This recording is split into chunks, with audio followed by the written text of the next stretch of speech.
बिस्मिल्लाहिर्रहमानिर्रहीम। शैतानी हथियार।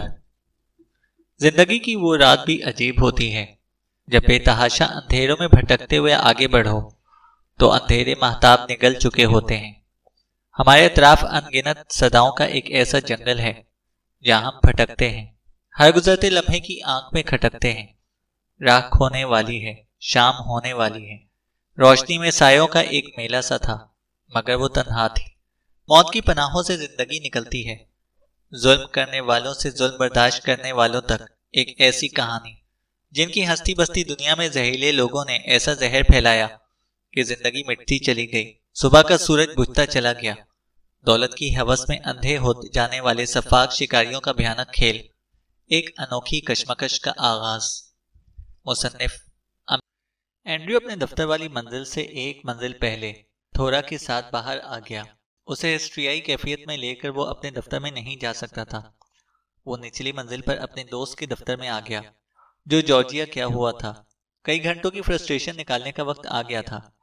ये दफ्तर उजाड़ पड़ा था, वहां नए सिरे से काम हो रहा था। एंड्रयू निगरानी के लिए गाहे बगाहे वहां आता था।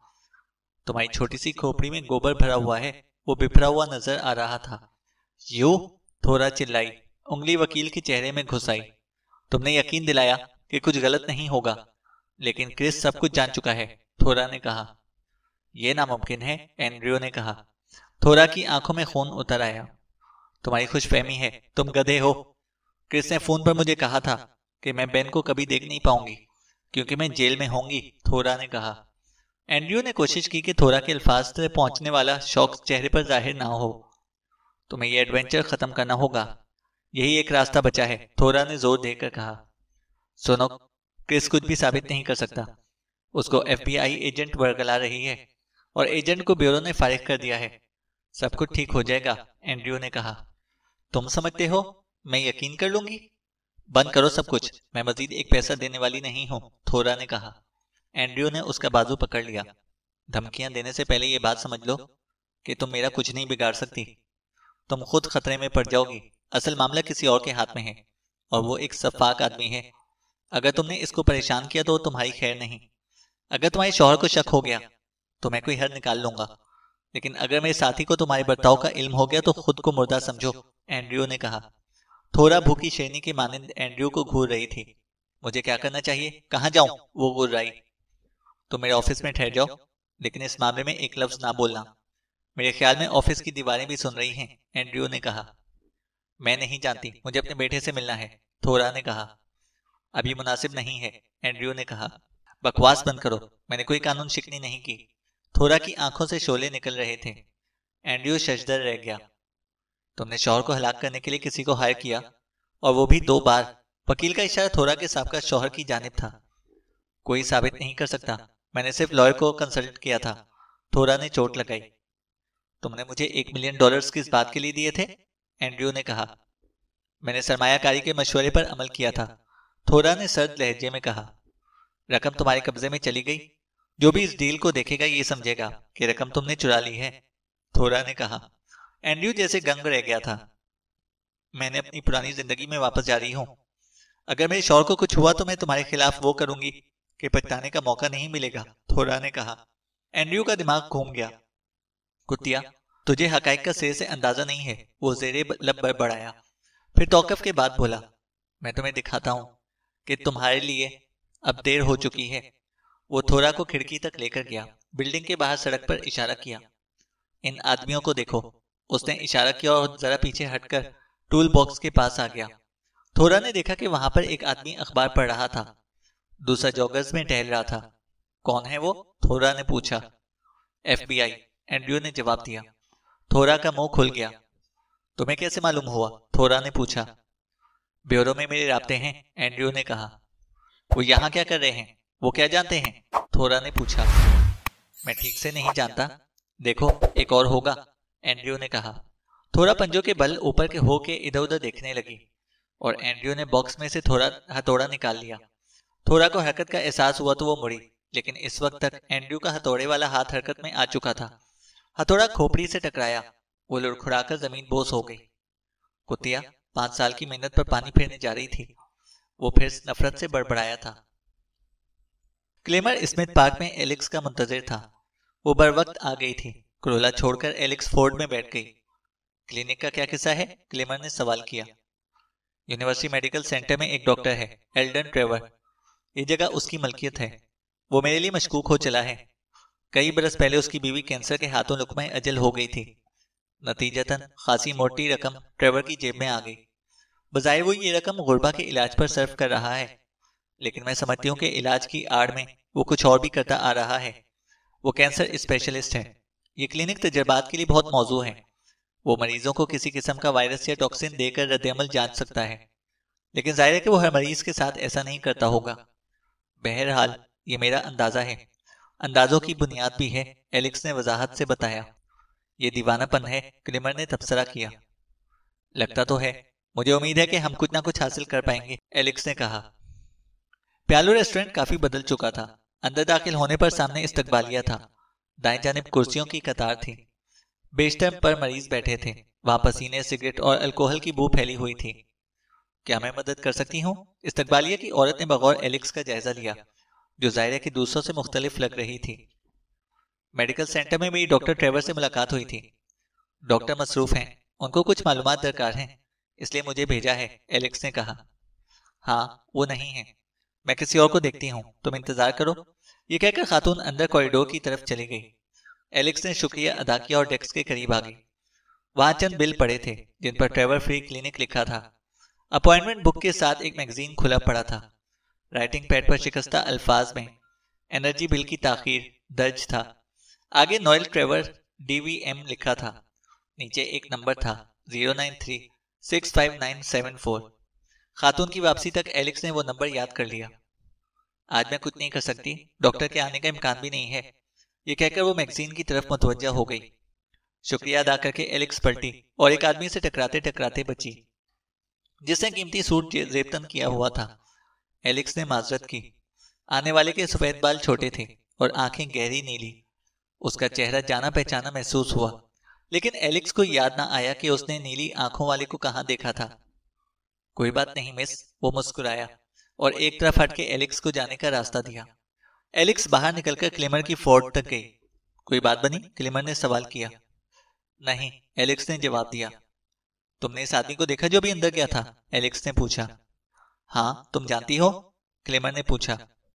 मैं उसकी टाइप को पहचानती हूँ, वो फौजी रहा होगा, एलेक्स ने कहा। मैं सियासी सीडान के करीब से गुजरकर आई हूँ। इसमें जो आदमी बैठा है उसके बदन पर आर्मी यूनिफॉर्म है, वही इस आदमी को लाया है, एलेक्स ने कहा। यह क्या हो रहा है? क्लेमर ने इस्तफसार किया। सीडान के दरवाजे पर US गवर्नमेंट प्रिंट है, एलेक्स ने मजीद बताया। क्लेमर की फोर्ड एलेक्स की क्रोला की तरफ जा रही थी। नॉयल ट्रेवर जानवरों की दुनिया का डॉक्टर है, ये नाम तुमने सुना है? इस मर्तबा एलेक्स ने सवाल किया। नहीं, लेकिन क्या ट्रेवर और नॉयल ट्रेवर में मुमासलत नहीं है? क्लेमर ने कहा। अंडर डेस्क पर जो बिल थे उनमें एक पर नॉयल ट्रेवर लिखा था।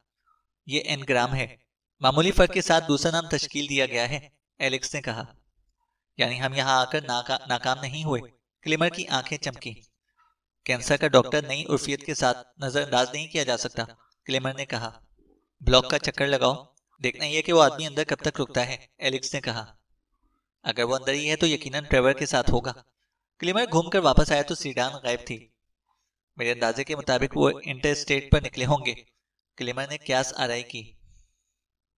उसका हुलिया बताओ, डॉक्टर ट्रेवर ने कहा। एडवर्ड बडल ने अंदरूनी दफ्तर पर तायराना नजर डाली और एलेक्स के बारे में बताना शुरू किया। एल्डन ट्रेवर ने कोई रद्द-ए-अमल जाहिर ना किया, लेकिन बडल को गच्चा देना आसान काम ना था। कौन थी वो? बडल ने बगौर ट्रेवर को देखा। वो FBI एजेंट है, तहां ब्यूरो का सहारा नहीं है, वो तनहा काम कर रही है, ट्रेवर ने कहा। बडल के चेहरे पर नागवार तासुरात पैदा हुए। FBI agent? बडल, वो कोई खास मसला नहीं है, ट्रेवर ने कहा। बडल सर हिलाकर रह गया। चंद मिनट कबल डॉक्टर मैथ्यू की दोस्ताना कॉल आई थी कि डॉक्टर क्रिस और एलेक्स के वहां पहुंचने का इम्कान है, और अब एलेक्स की आमद ने सूरत हाल को एक नया रंग दे दिया था। अगर इसका मुशाहिदा अच्छा है तो फोटो देखकर वो जान गई होगी कि ये जगह कभी प्यालो रेस्टोरेंट कहलाती थी। उसे ये भी एहसास हो गया कि फोटो में जो आर्मी मेजर था वो अभी उसके सामने यहाँ पर आया था। मतलब ये हुआ कि वो जल्द ही वीसीपी की हकीकत से पर्दा उठा देगी। इसके बाद एल्डन ट्रेवर तक पहुंचेगी। उसे ट्रेवर की पुरानी और नई जिंदगी की कड़ी मिल जाएगी। ट्रेवर या फिर नॉयल ट्रेवर ये खतरा मोल लेने के लिए तैयार ना था। बडल, तुम मेरे कारनामे को जानने के लिए बेकरार हो। ट्रेवर ने कुर्सी से टेक लगा ली। मैंने वो चीज हासिल कर ली है जिसके लिए तुम बरसों से सरगर्दा थे, ट्रेवर ने कहा। क्या कहना चाहते हो? बडल ने बेचैनी से सवाल किया। परफेक्ट वेपन, ट्रेवर ने कहा। बड़ा लफ्ज इस्तेमाल कर रहे हो, बडल बोला। एल्डन ट्रेवर मुस्कुरा दिया। हाँ, दुरुस्त कह रहा हूं। परफेक्ट इसलिए कह रहा हूं कि यह हथियार नहीं, लेकिन हथियार है, ट्रेवर ने कहा। बहुत अच्छे, क्या फिक्रा है, बता भी दो, बडल बोला। एल्डन ट्रेवर ने डेस्क की दराज खोलकर एक छोटी सी वॉयल निकाली जिसमें ब्राउन महलूल भरा हुआ था। यह क्या है? बडल ने पूछा। रेट्रो वायरस, ट्रेवर ने कहा। सोर्स? बडल ने पूछा। फिलहाल ये मेरा सीक्रेट है, ट्रेवर ने कहा। परफेक्ट वेपन क्यों कर है? बडल बोला। पहली बात यह कि इसे हथियार साबित नहीं किया जा सकता। दूसरी बात, इसकी हलाकत खेजी की मुद्दत है। 10 से 12 महीने कैंसर से कुदरती अंदाज में मौत होती है। औसतन 16 महीने लग जाते हैं, ट्रेवर ने बताया। बडल की पेशानी पर सोच की लकीरें थीं। वो हथियार को बड़े पैमाने पर इस्तेमाल करने का सोच रहा था। तुम जानते हो, बड़े पैमाने पर इस्तेमाल के लिए ये नामौजू है। बडल ने सोचकर जबान को हरकत दी। वो मेरा मसला है, ट्रेवर आगे की तरफ झुका। असल इशू वैक्सीन का था और वैक्सीन का मसला मैं हल कर चुका हूं, ट्रेवर बोला। और ये भी सुन लो कि वायरस की ईजाद मेरी है और मैं इसे फैलाने के बाद तबाह भी कर सकता हूं, ट्रेवर ने फखरिया अंदाज में कहा। लेकिन अगर 3 हफ्ते गुजर गए तो मैं भी कुछ नहीं कर सकता, उसने मजीद बताया। कुछ देर दोनों के दरमियान दुश्मन के खिलाफ और बाहिमी मफदात के तरीकाकार पर बातचीत होती रही थी। एलेक्स कोबोट लॉन्च के कमरे में क्रिस के साथ बैठी थी। क्रिस की तबीयत मजीद खराब थी। एलेक्स क्रिस का लैपटॉप इस्तेमाल कर रही थी। उसने गूगल में ट्रेवर की बजाय एल्डन ट्रेवर टाइप किया। जवाब में 100 के लगभग रिजल्ट सामने आए। वो सोच में पड़ गई और इसी वक्त फोन ने उसकी तवज्जो कंप्यूटर से हटा दी। कटर ने कॉल की थी। यस, नॉयल डी ट्रेवल का कोई मुजरिमाना रिकॉर्ड नहीं है, लेकिन मैंने जब इसका माजी खंगाला तो इंकशाफ हुआ कि नॉयल ट्रेवर ने कभी जानवरों की डॉक्टर की तरबियत हासिल नहीं की। उसके डाटा में जिस स्कूल ग्रेजुएशन का जिक्र है वहां इस नाम का कोई रिकॉर्ड नहीं। अलबत्ता मिसिसिपी ने इन कागजात की बुनियाद पर इसे लाइसेंस दिया जो इसको टेनेसी स्टेट ने दिए थे, अगरचे वो वहां पर प्रैक्टिस नहीं करता था। जनूबी जैक्सन में एक जगह इसकी मलकियत है जहां डॉग ब्रीडिंग होती है। वो मेडिकल स्कूल्स को जानवरों पर तहकीक के लिए कुत्ते फराहम करता है, कटर कह रहा था। एलेक्स हैरत से कटर की फराहम करदा इत्तलात सुन रही थी। उसका फैसला बरवक्त था कि रेस्टोरेंट क्लिनिक वाला नाम यानी नॉयल डी ट्रेवर एलेक्स ने फौरन ही कटर को बता दिया था। अजीब बात है, वो नॉयल ट्रेवर नहीं है तो क्या एल्डन ट्रेवर है? वो बोली। ठहरो, मैं फिर कॉल करता हूं, कटर ने कहा। एलेक्स दोबारा कंप्यूटर की तरफ मुतवज्जा हो गई। वो देखना चाहती थी कि नॉयल ट्रेवर क्या ट्रेवर की उर्फियत है। उसने गूगल पर नाम डाला और इस मरतबा इमेज पर क्लिक किया। पहली तस्वीर ही फौजी की थी, कैप्टन नॉयल डी ट्रेवर, लेकिन वो अफ्रीकी अमेरिकन था। दूसरे वाले की दाढ़ी थी, वो जैक्सन में ब्रीडर था और रिसर्च के लिए कुत्ते फराहम करता था। एलेक्स के दिमाग में ये शक रफा हो गया कि नॉयल ट्रेवर और एल्डन ट्रेवर एक ही शख्स के 2 नाम हैं। ताहम उसका दिमाग घूम गया। ये कैसे हो सकता है? कॉल फिर आई। अब विल क्लेमर था। उसने बताया, जैक्सन में एक पैथोलॉजी लैब एल्डन ट्रेवर की मलकियत है। वहां वो मकामी डॉक्टर्स के लिए रिसर्च करता है, क्लेमर ने कहा। अच्छी खबर है, एलेक्स ने तबसरा किया। क्या मैं वहां पर जाऊं? क्लेमर ने सवाल किया। हाँ, जरा सुनगुन लो, अच्छा रहेगा, एलेक्स बोली। दूसरी कॉल का इशारा आया और एलेक्स ने क्लेमर से फोन बंद करने के लिए कहा। कटर की आवाज आई। एलेक्स, मैं माजरत ख्वाह हूं, गड़बड़ हो गई है। वेब टेलर को मेरी ऑफ ड्यूटी सरगर्मी का पता चल गया है, कटर ने कहा। एलेक्स के इल्म में था कि टेलर जैक्सन की हदूद में स्पेशल एजेंट इंचार्ज है। वो टेलर ही था जिसके पास एलेक्स पहली मर्तबा अपनी मर्डर थ्योरी लेकर गई थी। उसको यह भी शुबा था कि डॉटसन तक एलेक्स की कहानी पहुंचाने में टेलर का भी किरदार रहा होगा। बहरहाल वो फिक्रमंद नहीं थी। जॉन, मेरी बात सुनो। मैंने कंप्यूटर पर इमेज सर्च किए थे। मैंने नॉयल डी ट्रेवर की तस्वीर देखी है। वो डॉक्टर ट्रेवर नहीं है, एलेक्स बोली। वाकई? कटर बोला। हाँ, लेकिन मेरी समझ में नहीं आया। 2 एक जैसे नाम, उर्फियत की मानंद, ये इत्तेफाक नहीं हो सकता। जबकि एक नाम इसकी मेज पर था जो दूसरे का फ्री क्लिनिक है। एलेक्स ने मजीद कहा। मैं इत्तेफाक करता हूं, कोई इसरार है दरमियान में, कटर ने कहा। मौजू तब्दील करके उसने दूसरी बात की। टेलर का कहना है कि अगर तुम दुरुस्त भी हो तब भी ये होमिसाइड केस है और मुझे जैक्सन पुलिस डिपार्टमेंट से राब्ता करके न्यू ऑरलियंस वापस जाना चाहिए। कटर बोला। टेलर को गोली मारो, हमें नॉयल ट्रेवर की डॉग ब्रीडिंग का काम चेक करना चाहिए, एलेक्स ने कहा। मैंने टेलर से सर्च वारंट के लिए कहा था, लेकिन उसके लिए डॉटसन मसला बना हुआ है। ताहम वारंट मिल सकता है, हमें चाहिए कि शहादतें और सबूत वगैरह जमा करते जाएं, कटर ने कहा। बगैर किसी सहारे के ये कैसे होगा, एलेक्स ने कहा। क्या तुम्हें आइडिया है कि एल्डन ट्रेवर इस वक्त कहाँ होगा, एलेक्स बोली। नहीं, वो तन्हा रहता है घर पर। यूनिवर्सिटी सेंटर और क्लिनिक कहीं नहीं है, ताहम मैं इसका सुराग लगा लूंगा। बिलवास्ता ही सही, कोई बात बतानी हो तो मुझे कॉल करना, कटर ने कहा। एलेक्स ने क्लेमर का नंबर मिलाया। राब्ता होने पर उसने क्लेमर को नॉयल ट्रेवर की डॉग ब्रीडिंग के बारे में बताया और सवाल किया कि वो जगह कहाँ हो सकती है। वो खुद कटर से मालूम नहीं कर सकती थी। कटर ने फोन बंद कर दिया था। मुझे पहले ही इल्म हो गया है, क्लेमर ने जवाब दिया। जवाब नहीं, पता बताओ, एलेक्स ने कहा। जाना है वहां पर, क्लेमर ने इस्तफसार किया। जाना पड़ेगा, एलेक्स बोली। ठीक है, मैं पहुंचाऊं, क्लेमर बोला। जब मैं लड़का था तो इस वक्त की इमारत एक बेकरी थी। क्लेमर ने फोर्ड एक गली में मौजूद जगह पर रोक दी थी जहां से डॉग ब्रीडिंग वाली इमारत का नजारा किया जा सकता था। इमारत खारदार तारों से घिरी हुई थी। पार्किंग बड़ी थी, लेकिन इस वक्त पार्किंग में एक पैनल ट्रक खड़ा था जिसका उकबी हिस्सा इमारत की जानिब था। वो दोनों वहां 2 घंटे पहले पहुंचे थे और तब से कोई अंदर गया था और ना ही बाहर आया था। 10 मिनट और गुजरे थे कि कटर ने कॉल की। एलेक्स ने पूछने पर यही बताया कि वो क्रिस को देख रही है। कटर ने शेन लेन सिंह के बारे में मालूमात फराहम करते हुए कहा। लेन सिंह का मामला साफ है, वो महज सर्जन है। हाँ, इफ्तादे तबाह मुख्तलिफ है। उसका बाप एक बड़ा वकील था। लेन सिंह ने मतनूम सरमायाकारी कर रखी है, रेडियोलॉजी से ताल्लुक और रसाई भी है। लेकिन अगर इसे कातलों की फॉरेस्ट में रखा जाए तो नंबर सबसे आखिर में आएगा, कटर ने कहा। और एल्डन ट्रेवर, एलेक्स ने सवाल किया। एल्डन ट्रेवर 1946 में ओकरिज में पैदा हुआ था, मतलब टेनेसी। वॉर में आर्मी ऑफिसर का बेटा था। यतीम होने के बाद इसको ग्रीनवुड लेथरन चिल्ड्रंस होम में डाल दिया गया था। 7 साल की उम्र थी जब स्मोकी माउंटेन्स की एक फैमिली ने उसे गोद दे लिया। वो इलाका अब तिजारती बन चुका है। 50 की दिहाई में वहां पर स्नेक चर्च थे, कटर ने कहा। स्नेक चर्चेस, एलेक्स बेइख्तियार बोल पड़ी। क्लेमर और इसकी आंखें चार हुईं। हाँ, बुनियाद परस्त जमातें जहरीले सांपों की पूजा करती थीं।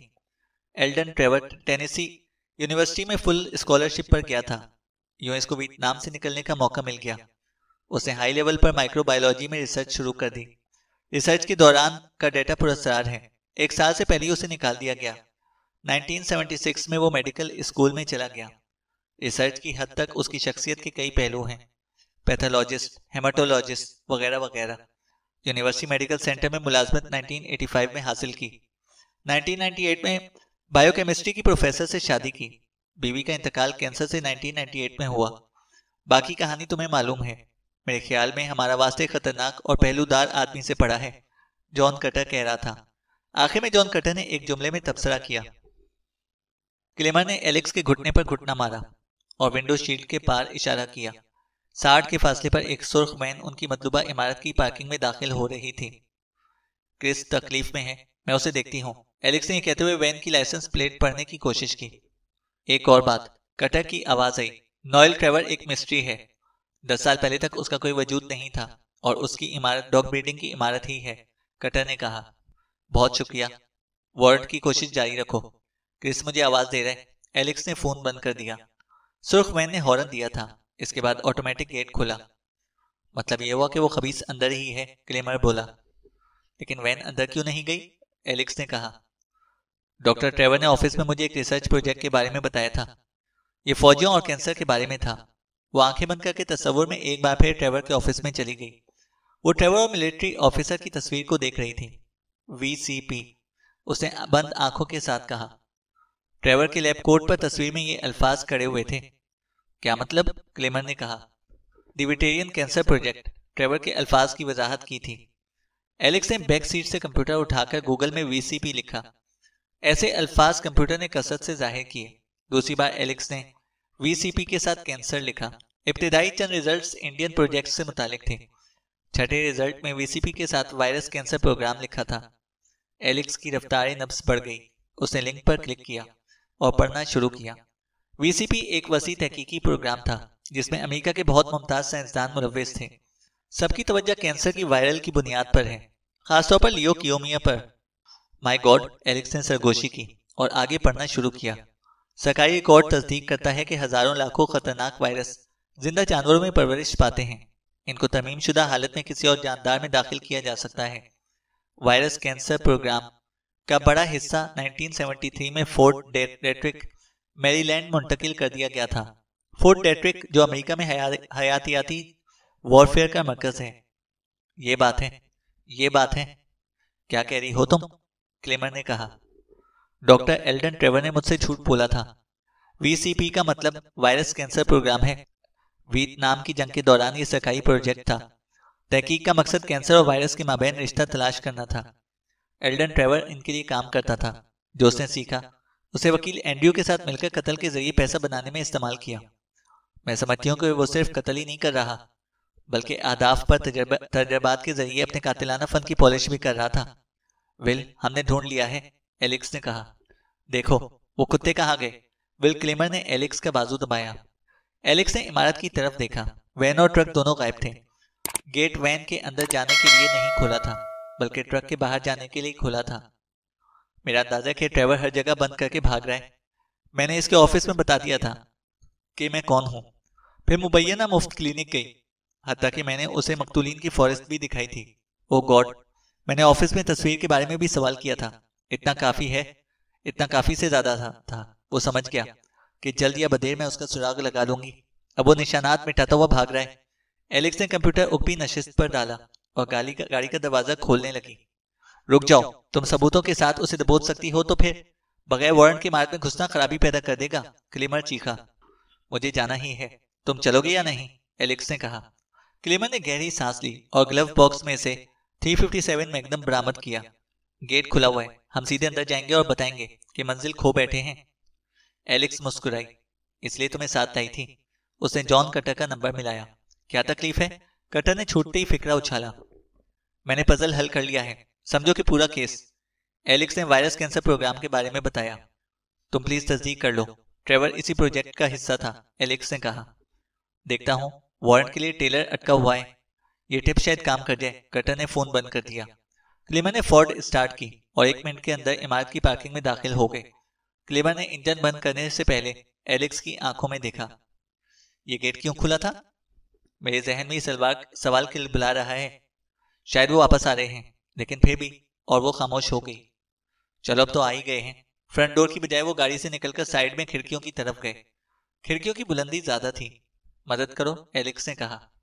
क्लेमर ने दोनों हाथों के पंजे एक दूसरे में फंसाकर हल्का बनाया और एलेक्स एक पांव हाथों पर रखकर उछली। वो खिड़की की कग्गर के थामने में कामयाब हो गई। शीशे से आंख लगाकर उसने अंदर को देखा। दीवार के साथ दर्जनों पिंजरों की कतार थी। हर एक में कुत्ता सो रहा था। क्या देखा? क्लेमर ने सवाल किया। कुत्ते, पिंजरों में कुत्ते सो रहे हैं। मतलब ये सही है कि ये जगह डॉग ब्रीडिंग के लिए इस्तेमाल होती है, क्लेमर ने कहा। लेकिन कोई अनहोनी बात है। कुत्ते सैकड़ों की तादाद में हैं और सब सो रहे हैं। शायद वो बेहोश हैं। माअन उसे फिर खुले हुए गेट का ख्याल आया। उसकी पेशावराना हिस्स फड़की। भागो, उसने वापस को जस्त लगाई। क्या हुआ? क्लेमर का मुंह खुल गया। भागो, एलेक्स ने उसका बाजू पकड़ा। वो इमारत से निकल ही रहे थे कि तेज हवा का झक्कड़ उनकी पुष्ट से टकराया। शोलों के भड़कने की आवाज बुलंद हुई। दोनों जमीन पर गिरे। एलेक्स ने चीखकर क्लेमर को पुकारा। हवास मुजतमा किए और करवट लेकर उठ बैठी। चंद गज दूर क्लेमर घुटनों पर था। वो पुष्ट में से शीशे का टुकड़ा निकालने की कोशिश कर रहा था। उसके हुक्म में धुएं का स्याह बादल बुलंद हो रहा था। तमाम खिड़कियों के शीशे टूट गए थे और तपिश बाहर आ रही थी। फिर एक धमाका हुआ और एलेक्स मुंह के बल गिरी। एंड्रयू 2 विलियम, एक लॉरिस्ट और एक बीटा ब्लॉकर ले चुका था। ताहम भड़का हुआ दिल काबू में नहीं आया था। सर की हालत और भी खराब थी। मैं कुछ नहीं समझी, उसकी बीवी लिजा ने 8वीं मर्तबा कहा। एंड्रयू ने खिड़की की तरफ इशारा किया। वो FBI के आदमी हैं, वहां बाहर। ऑफिस की बिल्डिंग के बाहर भी थे। एंड्रयू ने कहा, तुम्हें कैसे मालूम वो आयरिश भी हो सकते हैं? उसकी बीवी ने कहा, मुझे मालूम है क्योंकि मुझे मालूम है। एंड्रयू ने मुंह बनाया और उसके करीब बैठकर दोनों हाथ हाथों में ले लिए। लिजा को कायल करना था कि हतल इम्कान तेजी से मुल्क से निकला जाए, लेकिन एफबीआई के हिसार से निकलने के लिए ग्लाइकॉन यानी ट्रेवर की जरूरत थी। तुमने क्या कर दिया है? क्या छुपा रहे हो? ये तो टैक्स के मामला थे, लिजा ने कहा। तुम्हें समझाने में वक्त लगेगा। इस वक्त हमारे पास दूसरी कोई चॉइस नहीं है। हमें कोस्टा रिका जाना है, एंड्रयू ने कहा। लिजा ने शौहर को सर्द आंखों से देखा। तुम्हारे पास चॉइस नहीं होगी, लेकिन मैंने कुछ नहीं किया। मैं यहीं पर रहूंगी, मुतमईन होने के बाद कोस्टा रिका आ जाऊंगी, लिजा बोली। एंड्रयू की आंखें खुली रह गईं। वो थोड़ा की मानंद बातें कर रही थी। बेबी, तुम सूटकेस पैक करो, वहां पहुंचकर मैं तुम्हें मुतमईन कर दूंगा, एंड्रयू ने कहा। लिजा ने बेलचक आवाज में कहा, मैं कहीं नहीं जा रही। अगर तुम मजबूर करोगे तो मैं तलाक के कागजात दाखिल कर दूंगी, लिजा ने कहा। एंड्रयू के सर पर बॉम्ब फटा। वो सन्नाटे में रह गया। गुज़िश्ता 3 बरसों में एंड्रयू ने भारी असासे बीवी के नाम कर दिए थे। इस वक्त वो दुरुस्त लग रहा था, लेकिन अब उसकी हालत वही थी जो क्लाइंट्स की थी, जिनकी मदद ग्लाइकॉन के साथ मिलकर वो कर चुका था। बेख्तियार उसका हाथ लिजा के हलकों पर चला गया। मैं चिल्लाऊंगी और एफबीआई यहां होगी। तुम्हारे कारनामे इनको बता दूंगी, लिजा ने धमकी दी। एंड्रयू तिलमिलाकर पीछे हट गया। वो अकेला ही निकल जाएगा। चंद मिलियन से फर्क नहीं पड़ता। अभी उसके पास काफी दौलत थी। बाहर जाने के बाद वो कुछ भी क्या करती रहे, क्या फर्क पड़ेगा? उसे ग्लाइकॉन का इंतजार था। वो हॉल में चला गया। वो कंप्यूटर पर ईमेल चेक करना चाहता था। हॉल से वो स्टडी की तरफ जा रहा था। अचानक एक देवहैकल साया स्टडी से बरामद हुआ। हेलो एंड्रयू, बाहर खासा रश है, क्या तुम मेरा साथ छोड़ रहे हो? ग्लाइकॉन ने कहा। क्या हम निकल सकते हैं? एंड्रयू ने सवाल किया। तुम्हारा क्या अंदाजा है? तुम जानते हो मैं क्यास अराई पर इंहिसार नहीं करता, ग्लाइकॉन ने कहा। एंड्रयू ने सर हिला दिया। उसके साथ वो पहली बार ऐसी सूरत हाल से दो चार हुआ था। एलेक्स अपने दौर पर काम नहीं कर रही है, ग्लाइकॉन ने कहा। मुझे यकीन है कि ब्यूरो ने उसको टर्मिनेट नहीं किया, ग्लाइकॉन ने सपाट लहजे में कहा और वापस स्टडी की तरफ मुड़ा। हरकत का वक्त है, लिजा को बुलाओ।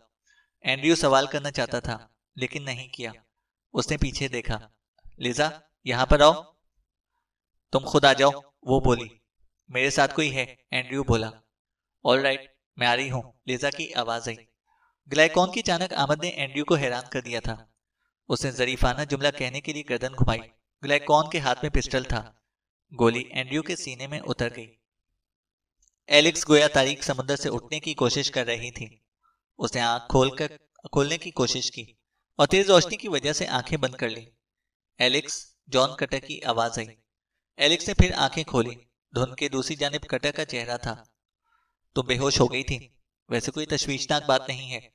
तुम यूनिवर्सिटी मेडिकल सेंटर के इमरजेंसी रूम में हो, वो बोला। Will claimer? एलेक्स ने सवाल किया। वो ठीक है, लेकिन 24 घंटे जेर निगहदाश्त रहेगा, जॉन कटर ने कहा। एलेक्स ने फिर उठने की कोशिश की, लेकिन चक्कर आया और कटर ने उसे फिर लिटा दिया। मैं माजरत ख्वाह हूं, मैंने तुमसे झूठ बोला था। तुम मुझे वहां ना जाने देते, वो बोली। अपनी तवानाई मत जाया करो, खामोश रहो। मुझे समझ जाना चाहिए था कि तुम वहां जाओगी। मैं तुम्हारी जगह होता तो मैं भी यही करता, जॉन कटर ने कहा। वहां क्या हुआ था? एलेक्स ने सवाल किया। आतिशगीर मादा या फिर बॉम्ब, कटर ने जवाब दिया। और वहां एक तहखाने के आसार भी हैं, जिसे पहले ही नजर आतिश कर दिया गया था। तहखाने की असलियत मालूम करने में कुछ वक्त लगेगा, कटर ने कहा। मैं जान गई थी कि एल्डन ट्रेवर और नोएल ट्रेवर एक ही आदमी के दो नाम हैं। वो भी जानता था कि मैं पहुंच जाऊंगी। उसने मुझे खत्म करने के लिए करीब कर दिया था। मेरी तरबियत और छठी हिस्स काम आ गई। हमारे पास वक्त कम है। वो भाग रहा है। घर के वारंट का क्या हुआ? एलेक्स ने पूछा। कटर ने गहरी सांस ली। ट्रेवर के घर का वारंट तो मिल गया था, लेकिन वहां से कुछ भी नहीं मिला। टीम अभी तक वहीं है, कटर ने कहा। एंड्रयू का कुछ हो सकता है? एलेक्स ने पूछा। कटर ने नफी में सर हिला दिया। लेकिन तुमने वीसीपी की जो बात बताई है, वो दिमाग उड़ा देने के लिए काफी है। ऊपर से बिल्डिंग वाली इमारत का धमाका टेलर को मजबूर करेगा कि वो तावन करे। हमें कोई ऐसी शहादत या सबूत दरकार है जो ताजा हो, मतलब 30 साल पुराना नहीं होना चाहिए, कटर ने कहा। क्या एंड्रयू के दफ्तर और घर की तलाशी मुमकिन नहीं है? एलेक्स ने पूछा। टेलर नहीं मानेगा, लेकिन परेशानी की बात नहीं है। वकील गोया अपने ही घर में नजरबंद है। दफ्तर की बिल्डिंग के बाहर भी आदमी मौजूद हैं, कटर ने कहा। ट्रेवर कहाँ होगा, कोई आइडिया है? एलेक्स ने सवाल किया। नहीं, कटर बोला। थोरा शेफर्ड? एक और सवाल। कटर कुछ मुतफक्कर दिखाई दिया। वो आज दोपहर वकील के दफ्तर गई थी, लेकिन किसी वक्त आंख बचाकर निकल गई, कटर ने कहा। और क्रिस? एलेक्स ने सवालात जारी रखे। वो यहीं अस्पताल में है, उसने होटल से 911 कॉल कर दी थी। तेज बुखार और जिस्म में पानी की कमी थी।